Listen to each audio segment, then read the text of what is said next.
모두가 잘 알고 친숙한 주제 중에 하나가 무엇인가 하면 바로 기도입니다. 근데 기도만큼 쉽게 할 수 있는 것도 없고, 또 기도만큼 하려고 하는데 잘 안 되는 것도 있습니다.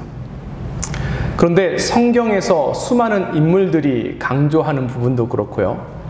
우리 믿음의 선배들도 늘 강조하는데 기도가 굉장히 중요하다라는 것입니다. 청교도를 시작한 존 낙스라는 분이 기도에 관련돼서 이렇게 말씀하셨습니다. 기도하는 한 사람이 기도 없는 한 민족보다 강하다, 이렇게 말씀하셨다고 합니다. 오늘 말씀을 보니까 예수님께서 홀로 십자가를 준비하시는 것처럼 보입니다. 예수님은 애쓰고 계시는 데 비해서 제자들은 지금 이 상황과 이 때가 어느 때인지 잘 분별하지 못하고 그렇게 있는 것 같아 보입니다. 제자들이 왜 그랬을까요? 제자들 안에는 아마도 평안한 상태라고 느꼈기 때문에 그럴지 모르겠습니다. 혹은 그들의 삶에는 큰 위기가 찾아오지 않고 있어서 그렇다라고 생각할지도 모르겠어요. 아니면 제자들은 지금 급한 마음, 갈급한 마음이 없기 때문에 그런 것은 아닌가라는 생각이 들기도 합니다. 그런데 제자들이 과연 이러한 상태에 있었을까요? 그들이 평안한 상태에 있었을까요? 아무 문제가 없는 그런 상태에 있었을까요? 우리의 삶을 한번 이 시간 가운데 생각해 봤으면 좋겠습니다. 우리는 지금 어떠한 상태에 있습니까? 지금 우리가 무엇을 위해서 기도하며 나아가야 될 때인지 이 시간을 통해서 함께 살펴보기를 원합니다. 첫 번째, 우리는 영적인 평안을 위해서 기도해야 합니다. 예수님께서는 이제 곧 위기가 닥쳐온다라는 것을 알고 계셨어요. 그래서 위기에 대해서 준비하십니다. 32절 보도록 하겠습니다. 그들이 겟세마네라는 곳의 이름에 예수께서 제자들에게 이르시되 내가 기도할 동안에 너희는 여기 앉아 있으라 하시고, 예수님께서 위기가 찾아오는 것을 아실 때에 제일 먼저 하신 게 뭐예요? 기도하시는 것입니다. 기도하시기 위해서 겟세마네라는 곳에 가셨는데, 이 겟세마네라는 곳은 어떤 곳인가? 오늘 본문이랑 평행 본문인 누가복음 22장 39절을 보도록 하겠습니다. 여기서 조금 더 자세하게 설명이 나와요. 예수께서 나가사 습관을 따라 감난산에 가심에 제자들도 따라갔더니, 이 감난산이 바로 겟세마네 동산이 있는 곳입니다. 근데 예수님께서 이곳을 왜 가셨다고요? 습관에 따라서 가신 것입니다. 예수님 어떤 습관이 있으신 거예요? 기도의 습관이 있으신 것입니다. 위기가 찾아온다라고 생각하니까 예수님께서는 습관에 따라서 정해진 장소에서 기도하시기 위해서 그곳에 가셨는데, 예수님께서 혼자만 가셨는가? 아니죠. 예수님의 제자들도 함께 갑니다. 근데 중간에 도착했을 때 예수님의 제자들 8명을 놔두고 또 따로 3명을 데리고 가서 함께 기도합니다. 33절 상반부 함께 보도록 하겠습니다. 베드로와 야고보와 요한을 데리고 가실세.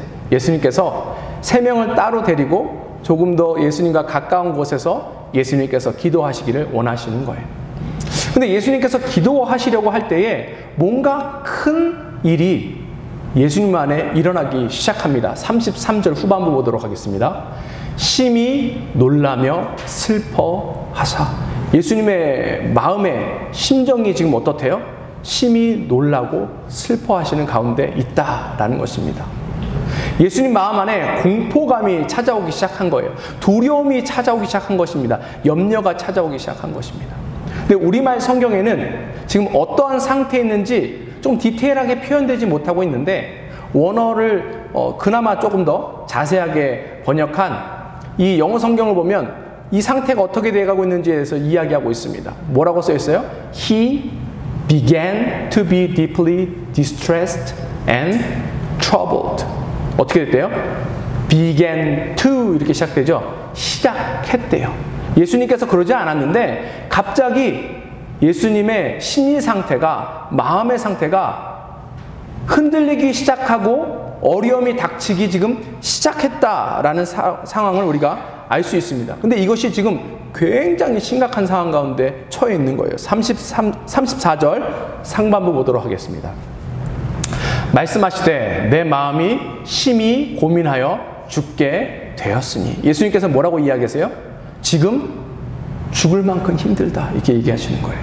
우리 표현에 따르면 힘들어 죽겠다 라고 지금 예수님께서 이야기하시는 것입니다. 근데 예수님께서 힘들어 죽겠다, 뭐해 죽겠다 이런 말씀 하시는 거 보신 적 있으세요? 아니죠. 예수님 처음 하시는 말씀이에요.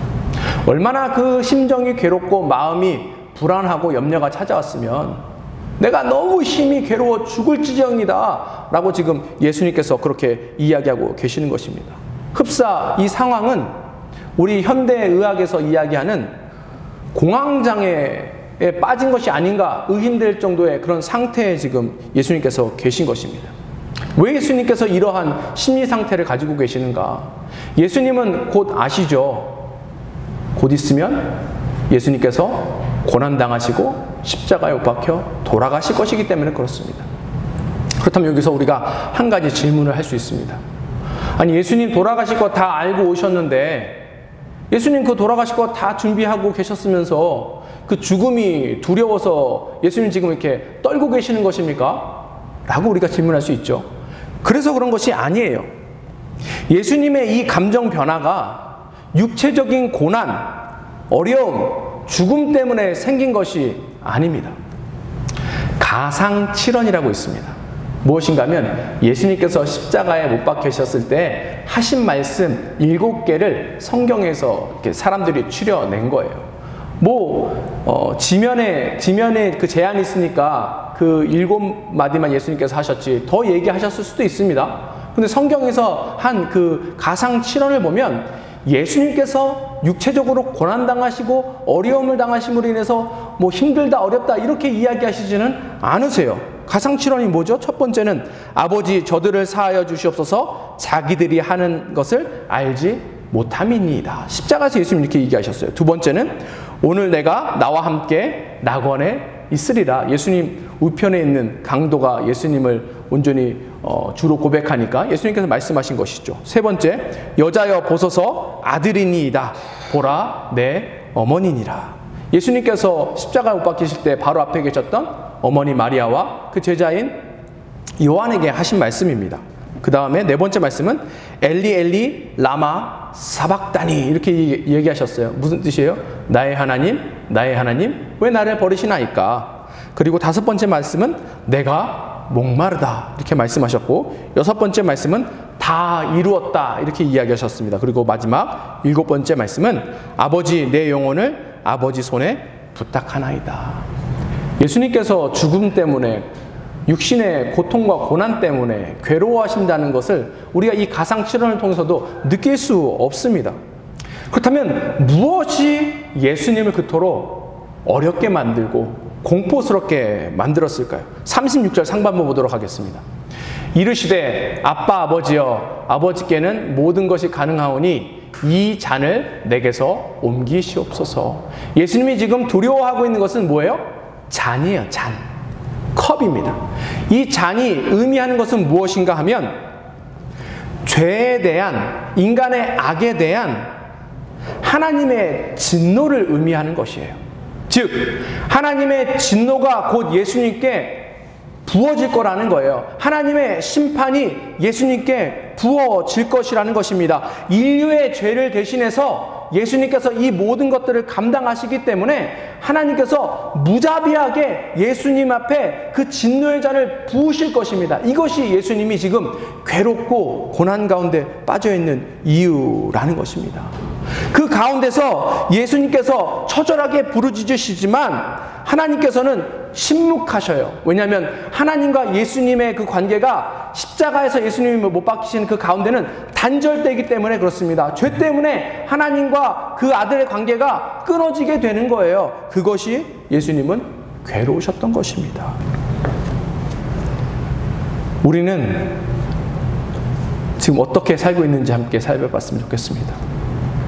우리도 어떠한 두려움을 갖고 나아가야 할 때예요. 우리가 예수님을 잘 믿고 있나 날마다 그래서 살펴봐야 합니다. 빌립보서 2장 12절 보도록 하겠습니다. 그러므로 나의 사랑하는 자들아, 너희가 나 있을 때뿐 아니라 더욱 지금 나 없을 때에도 항상 복종하고 두렵고 떨림으로 너희의 구원을 이루라. 무슨 의미입니까? 매일매일 우리 삶이 하나님 앞에 거룩하게 서 있는지, 하나님의 자녀답게 온전히 서 있는지, 영적으로 건강한 상태에 있는지 날마다 살펴보고 나가라라고 지금 이야기하고 있는 것입니다. 죄가 굉장히 무서운 거예요. 왜냐하면 죄는 하나님과 우리 사이를 단절하기 때문에 그렇습니다. 하나님께서 그토록 사랑하셔서 지으신 첫사람인 아담과 하와가 그 에덴 동산에서 쫓겨난 이유가 무엇입니까? 죄 때문에 쫓겨난 거예요. 죄가 우리 삶을 지배하면 우리는 하나님과 가까이 할 수 없어요. 영적인 공허한 상태에 머물게 됩니다. 영적으로 가난한 상태에 머물게 돼요. 우리가 이것에 대해서 두려워할 줄 알아야 합니다. 아무 일이 일어나지 않는다고, 아무것도 우리 가운데 어려움이 없다고 우리가 평안한가? 그렇지 않다라는 사실이에요. 우리의 영적인 건강을 우리가 체크할 수 있어야 합니다. 영적인 빈곤에 처하게 되면 어떤 현상이 일어나는 줄 아세요? 누가복음 22장 31절입니다. 시몬아 시몬아 보라, 사탄이 너희를 밀 까부르듯이 하려고 요구하였으나. 지금 이게 제자들의 상태를 예수님께서 이야기하시는 거예요. 영적으로 빈곤한 상태에 있으니까 어둠의 영에 지배받아서 어찌할지 몰라 하는 그런 상황 가운데 있다라고 이야기하고 있는 것입니다. 결국 이 상태가 계속해서 유지하게 되면 어떻게 되는 거예요? 하나님으로부터 심판받는 것입니다. 하나님과 온전한 관계가 끊어지는 거예요. 더 이상 하나님으로부터 은혜를 받지 못하는 그런 가운데 있는 것입니다. 이것 때문에 예수님께서 지금 불편한 마음이 있으신 거예요. 애통하는 마음이 있으신 것입니다. 그래서 예수님께서 어떻게 하셔요? 이것을 위해서 간절히 기도하십니다. 35절 상반부 보도록 하겠습니다. 조금 나아가 땅에 엎드리어. 지금 이것은 무엇을 의미하는 거예요?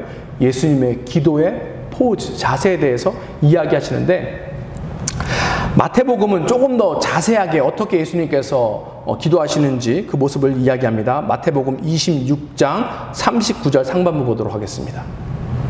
조금 나아가 얼굴을 땅에 대시고 엎드려 기도하여. 근데 그냥 엎드렸대요? 아니에요. 얼굴을 땅에 대고 기도하셨다라고 이야기합니다. 이 당시 유대 문화를 보면 기도할 때는 어떻게 기도하는 거예요? 두 손을 올리고 하늘을 향해서 기도하게 되어 있습니다. 그런데 예수님의 이 기도의 모습은 그 유대의 전통에 전혀 맞지 않는 그런 모습으로 기도하시는 거예요. 왜요? 그만큼 예수님은 간절하시기 때문에 그렇습니다. 그런데 이렇게 간절하게 기도할 때에 어떤 기도 응답, 어떤 기도의 능력이 나타나는가? 누가복음 22장 43절 보도록 하겠습니다. 천사가 하늘로부터 예수께 나타나 힘을 더하더라. 어떻대요? 천사가 예수님의 기도를 돕고 있는 것입니다. 이것이 의미하는 것은 무엇인가 하면 하나님께서 그 기도하는 자의 기도를 도우신다라고 이야기하고 계시는 것입니다. 예수님은 자기의 영적인 그 건강을 위해서 간절하게 주님 앞에 기도하며 나아가는 것입니다. 그런데 예수님께서 자신의 혼자만을 위해서 기도하셨는가? 아니에요. 제자들의 영적인 부분을 위해서도 이렇게 함께 기도하고 계신다라는 사실을 기억했으면 좋겠습니다. 우리 영적인 상태가 어떤 상태에 있는지 다시 한번 살펴봤으면 좋겠습니다. 우리가 하나님 앞에 온전히 서 있는지 다시 한번 살펴봤으면 좋겠어요. 하나님 앞에 온전히 서 있지 못하다면 이 시간 간절히 주님 앞에 엎드려 기도해야 할 것입니다. 이 모든 상황을 바꿔달라고, 은혜를 더해달라고 간절히 기도하며 나아가야 될 것이에요. 기도할 때 하나님께서 도우십니다. 기도하면 우리가 영적인 평안을 얻으며 나아갑니다.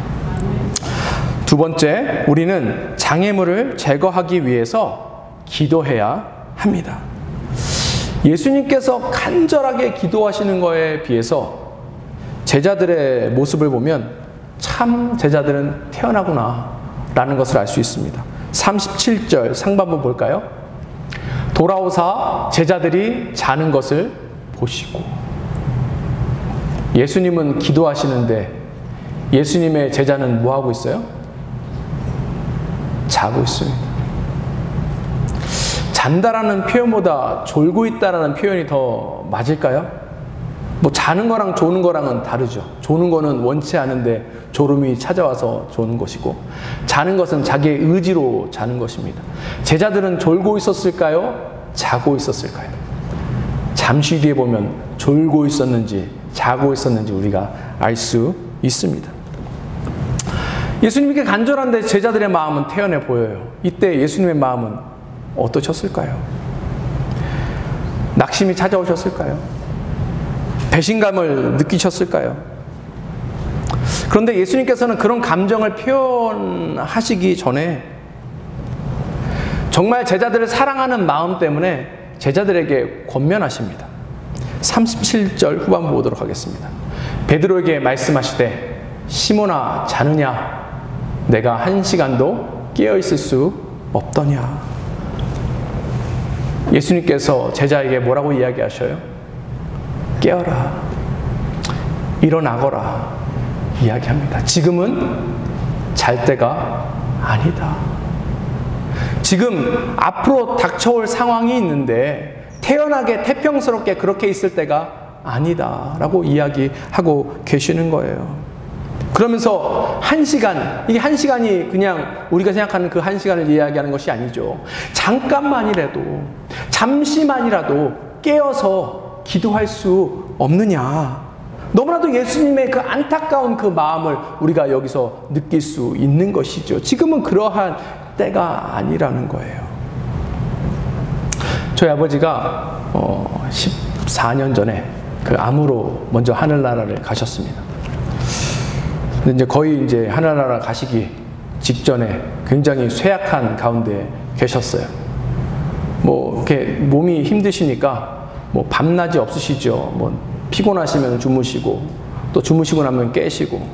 그런데 보니까 밤에 주로 깨 계시는데 그때 얼마나 이제 그 본인의 인생이 이제 끝이 다가온다는 것을 알았으면 다 같이 한 방에서 자자고 그렇게 이야기하시더라고요. 집에 방도 많은데 한 방에서 자자 이렇게 이야기하시는데 밤에 보면 일어나셔서 자꾸 저를 이렇게 빤히 쳐다보고 계세요.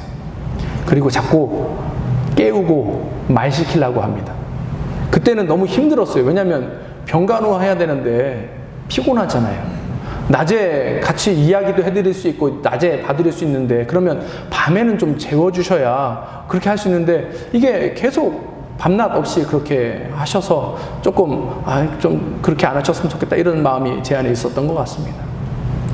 나중에 생각해보면 시간이 얼마 남지 않아서 그 짧은 시간 잠시만이라도 함께 하시고 싶은 그런 마음이 있으셔서 그런 것 같다라는 생각이 들더라고요.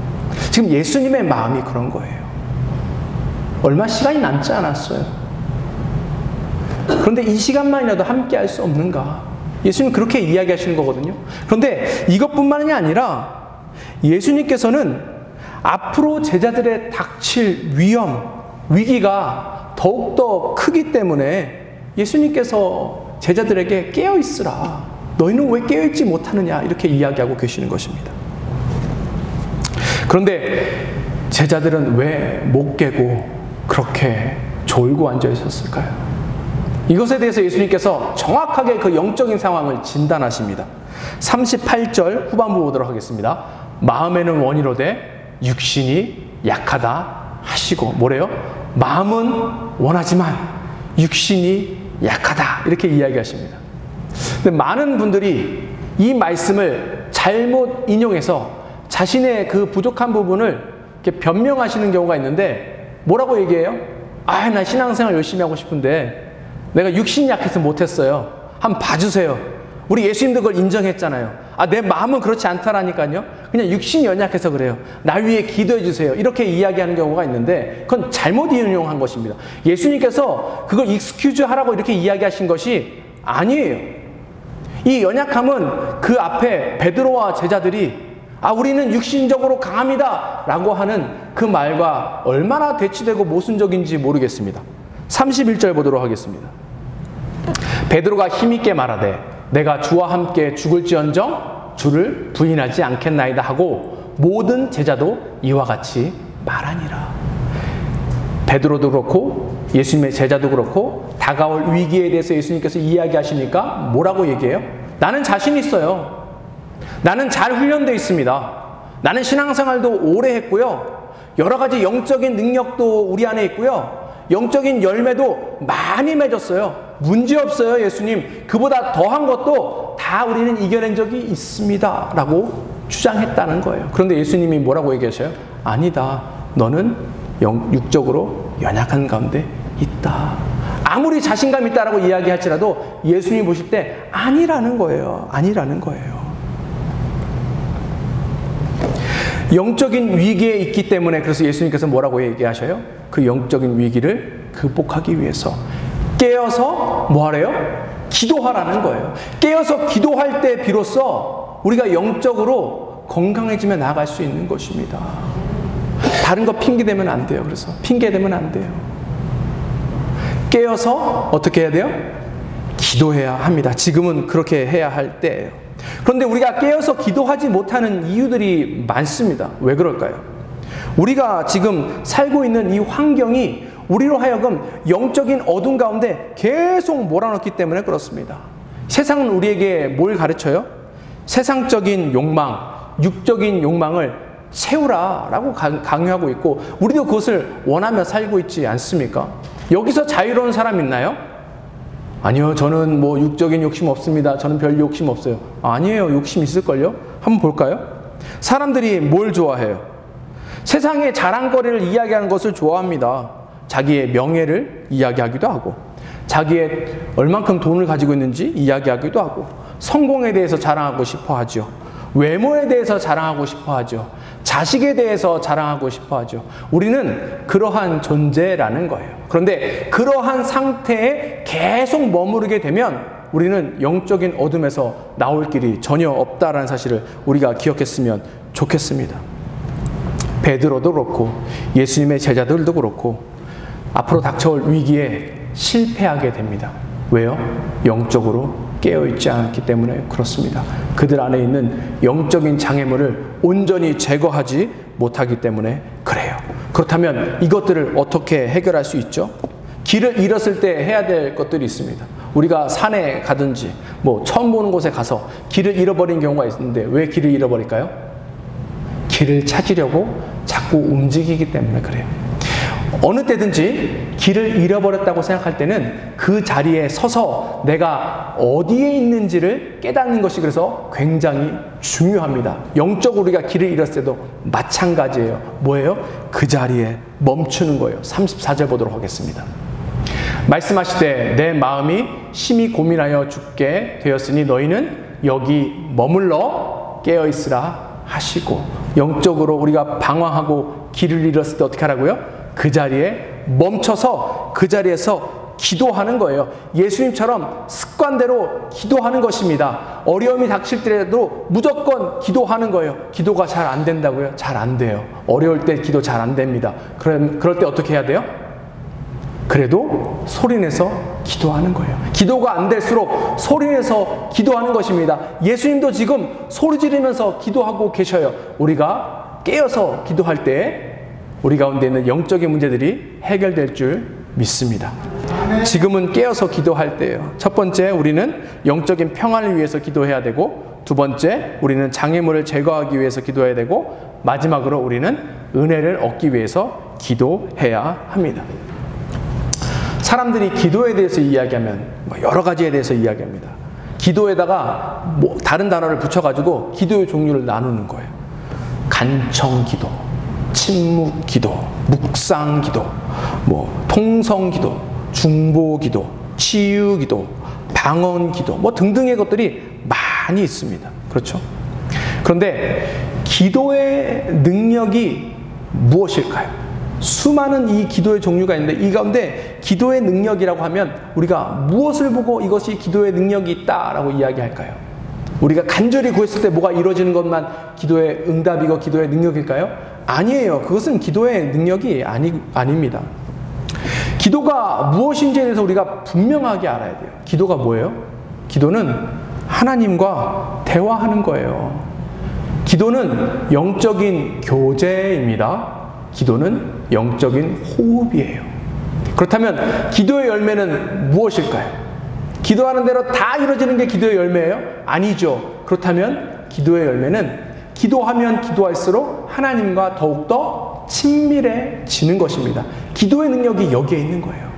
기도를 했을 때 내가 하나님과 더 친밀해지는 거예요. 더 그 뜻을 아는 거예요. 더 하나님을 사랑하는 거예요. 그래서 더 순종하고 더 충성하고 나아가는 것이야말로 기도의 열매다라는 것을 우리가 알 수 있는 것이죠. 예수님의 기도 내용이 뭐죠? 36절 다시 한번 볼까요? 이르시되 아빠 아버지여 아버지께는 모든 것이 가능하오니 이 잔을 내게서 옮기시옵소서. 그러나 나의 원대로 마시옵고 아버지의 원대로 하옵소서 하시고, 예수님의 기도의 내용은 딱 두 가지입니다. 첫 번째는 뭐냐면 예수님이 십자가의 고난을 견디기 어렵다라고 이야기하시는 것이고, 두 번째는 무엇인가 하면 그럼에도 불구하고 하나님의 뜻대로 해주세요 라고 기도하시는 거예요. 예수님은 딱 두 가지를 놓고 계속해서 기도하시는 것입니다. 그런데 예수님의 이 기도의 모습이 정말 바른 기도의 자세고 모습입니다. 우리 가운데 어떤 원하는 마음이 들 수 있어요. 하나님 앞에 기대하는 마음 왜 없겠습니까? 하나님 앞에 그것을 가지고 나아갈 수 있어요. 그런데 예수님은 그것을 가지고 어떻게 지금 기도가 변하고 있는 거예요? 하나님의 뜻을 구해서 그 뜻대로 나아가길 원합니다 라고 지금 기도하고 계시는 것입니다. 우리가 오해하고 있는 것 중에 하나가 있는데 그것이 무엇인가 하면, 기도가 하나님의 생각을 바꾸고 하나님의 의도를 바꾸고 하나님의 계획을 바꾸는 것이라고 생각하는 사람들이 종종 있는 것 같습니다.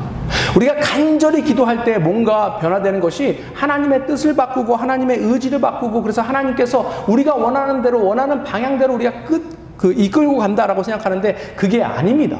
성경에 보면 성경의 인물들의 기도를 통해서도 우리가 알 수 있는 거예요. 흔히 오해하는 부분 중에 하나입니다. 아브라함의 기도를 보세요. 아브라함이 조카 롯이 살고 있는 소돔과 고모라 성이 심판받을 것을 알고 하나님 앞에 기도합니다. 근데 뭐라고 기도해요?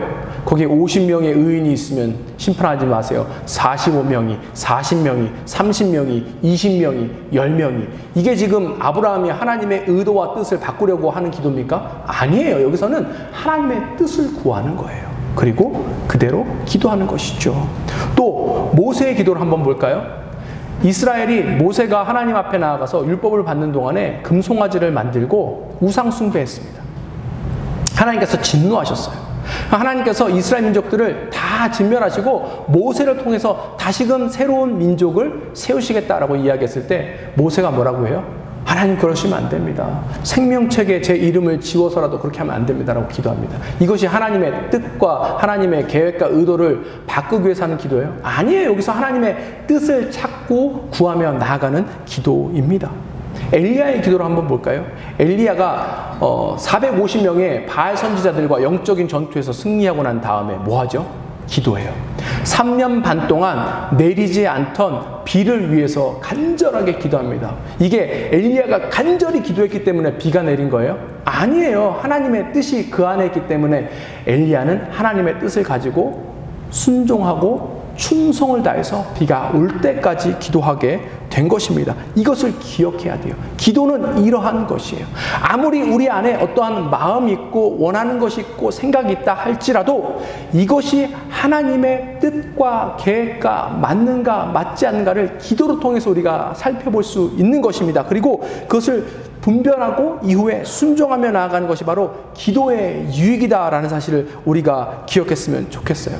예수님께서 지금 애쓰고 계세요. 간절히 기도하고 계세요. 앞에 말씀드린 것처럼 예수님 앞에 찾아오는 어려움들, 공포, 두려움, 이것 때문에 간절히 기도하고 있는 것처럼 보이지만 사실은 예수님도 자신의 뜻이 아닌 하나님의 뜻대로 순종하며 나아가기 위해서 그토록 애쓰면서 기도하고 계시는 거예요. 지금 예수님께서 어디서 기도하신다고요? 겟세마네 동산에서 기도하고 계십니다. 겟세마네 뜻이 뭐예요? 겟세마네는 올리브의 기름을 짜다라는 뜻을 갖고 있습니다. 올리브의 기름을 짜내는 것처럼 예수님께서는 지금 자신의 육신을 짜내서 간절하게 하나님 앞에 기도하는 거예요. 자신의 뜻이 아니라 하나님의 뜻에 맞춰가기 위해서 간절히 그렇게 기도하며 나아가는 것입니다. 우리도 이와 같이 나아가야 해요. 근데 이게 쉬운 일일까요? 어려운 일일까요? 어렵죠. 왜냐하면 이 가운데는 수많은 유혹이 있기 때문에 그렇습니다. 유혹이 뭐 육체의 욕망을 이루려는 것만 유혹이라고 생각하는데 아니에요. 어떤 유혹도 있는지 아세요? 위기 가운데 포기하고 싶은 유혹도 있습니다. 단념하고 싶은 유혹도 있는 거예요. 좌절하고 낙마하고 싶은 유혹도 있는 것입니다. 그런데 이런 모든 것들을 다 끊고 나아가는 것이죠. 우리가 왜 기도하지 못합니까? 우리가 왜 기도하지 못해요? 아마도 우리가 기도에 대해서 불신하고 있기 때문에 기도하지 못할지도 모릅니다. 아니면 기도에 대한 상처가 있어서 기도하지 못할지도 몰라요. 저도 한동안 이 기도의 상처에 빠져있던 적이 있습니다. 앞에 말씀드린 것처럼 저희 아버지가 위독하실 때 간절히 기도했어요. 그런데 하늘나라에 가셨습니다. 근데 그로부터 딱 2주 뒤에 어떤 선교사님이 온몸에 암이 퍼져졌다는 소식을 듣고 우리가 간절하게 일주일 동안 기도했는데 일주일 뒤에 이 선교사님의 암이 깨끗하게 사라졌어요. 기도응답 받았지만 상처받았어요. 왜 우리 아버지 때는 그러한 일이 일어나지 않고 이 다음 때는 이런 일이 일어나는가? 근데 그게 아니죠. 하지만 우리가 이러한 이유로 하나님 앞에 기도할 때 기도에 대한 상처가 있을 수도 있습니다. 아니면 기도의 능력이 얼마나 큰지 모르기 때문에 우리가 기도하지 않고 졸고 자고 그렇게 있을지도 모르겠습니다. 근데 중요한 것은 무엇이에요? 이 기도의 시간이 절대적으로 필요한데 왜냐하면 이 기도의 시간을 통해서 우리가 하나님으로부터 충만한 은혜를 받기 때문에 그렇습니다. 이 시간이 아니면 하나님 앞에 은혜 받을 수 있는 시간이 없어요. 내 뜻대로 되는 것도 은혜요. 내 뜻대로 되지 않는 것도 은혜고 기다리고 멈춰 있는 시간도 은혜입니다. 그 은혜를 누리는 시간은 이 기도 시간만 누리며 나아갈 수 있는 거예요. 그러니까 우리가 이것을 온전히 붙들며 나갔으면 좋겠습니다. 우리가 은혜가 없으면 살 수 없어요.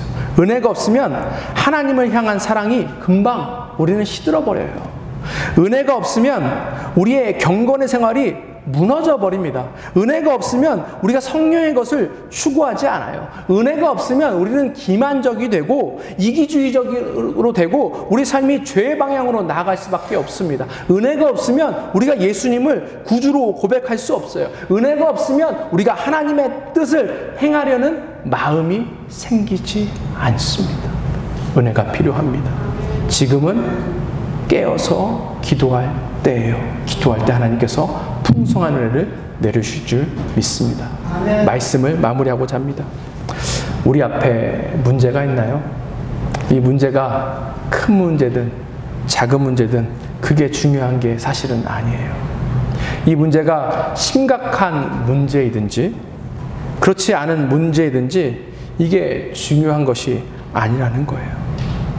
우리 가운데 아무 일이 일어나지 않기 때문에 괜찮은 상태인가? 평안한 상태인가? 그것도 아닙니다. 지금은 어떤 때예요? 기도해야 할 때입니다. 앞에 엘리야에 대해서 말씀드렸는데 엘리야의 기도를 통해서 엘리야는 하나님의 능력을 체험했어요. 야베스는 기도에서 환난과 근심에서 벗어날 수 있었습니다. 에스더는 기도에서 소원을 응답받았어요. 느헤미야는 기도에서 하나님의 선하신 손을 경험했습니다. 한국교회가 기독교 역사상 유례없는 부흥을 경험했다고 하죠. 그 원동력이 무엇이었을까요? 바로 기도였었습니다. 한국 사람처럼 열심히 기도한 민족이 없었어요. 한국의 산마다 기도원들이 생겼죠. 그 기도원들마다 기도 소리가 끊이지 않았습니다. 이쪽 산에서 주여 하면 저쪽 산에서 주여 하고 맞받아치는 그러한 일들이 한국 가운데 많이 있었어요. 근데 지금은 어떨까요? 그 기도 소리가 줄어들었다고 하죠. 교회마다 기도 소리가 줄어들었다고 하죠. 그러니 교회에도 능력이 사라지기 시작하는 것이고 성도들의 삶에도 능력이 사라지기 시작하는 것입니다. 간절히 기도하세요. 지금은 기도해야 할 때입니다. 어려워도 기도하세요. 보세요.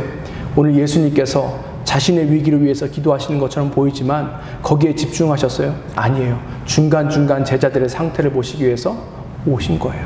제자들이 기도하나 안 하나, 졸고 있나 안 졸고 있나 감시하러 오신 것이 아니고 그들의 상태를 보시고 그들을 돌보시기 위해서 예수님이 그와 같이 하신 거예요. 우리에게도 그와 같이 하실 거예요. 우리의 상태가 어떻든지 간에 예수님께서는 우리로 하여금 온전히 영적으로 서서 하나님 주신 축복을 온전히 누리고 하나님 주신 은혜로만 살아갈 수 있도록 도우실 것입니다. 기도해야 합니다. 함께 이 시간 가운데 기도하겠습니다.